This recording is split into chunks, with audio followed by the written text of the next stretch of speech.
صدها مهاجر و پناهجو منتظر سرپناه درست در بوسنیا و هرسگوینا. تقریبا 800 نفر روز را زیر آسمان در هوای سرد در اردوگاه لیپا سپری میکنند. اکثریت از افغانستان و پاکستان و بنگلادشند. روز 23 دکبر قسم زیادی اردوگاه سوخت. سببش حالا هم معلوم نیست. اردوگاه هم بعد از آن آتش گرفت که کارمندان یک مؤسسه امدادی آن را ترک کردند.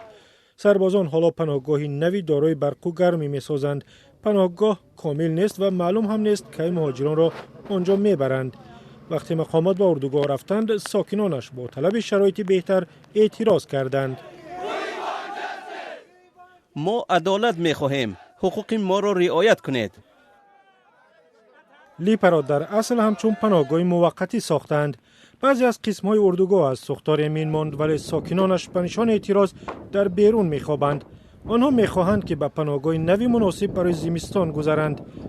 سازمان جهانی مهاجرت وضع را وحشتناک خوانده است. سازمان جهانی مهاجرت و همکارانش به حدی که میتوانند کمک میرسانند، اما واضح است که باید راه حلی دراز مدت و پایدار پیدا کرده شود. مقامات نیت داشتند ساکنان لیپا را آخر دکبر بکوچانند، اما در مسئله کجا بردنشان به سازش نرسیدند. از این رو مهاجران در لیپا ماندند.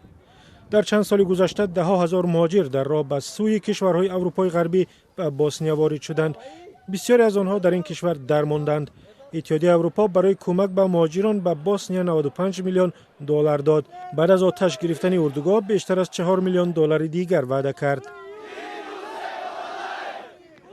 صدها نفری که اینجا ماندند امید زیاده ندارند که در این روزهای تاریک زمستان احوالشان بهتر می شود.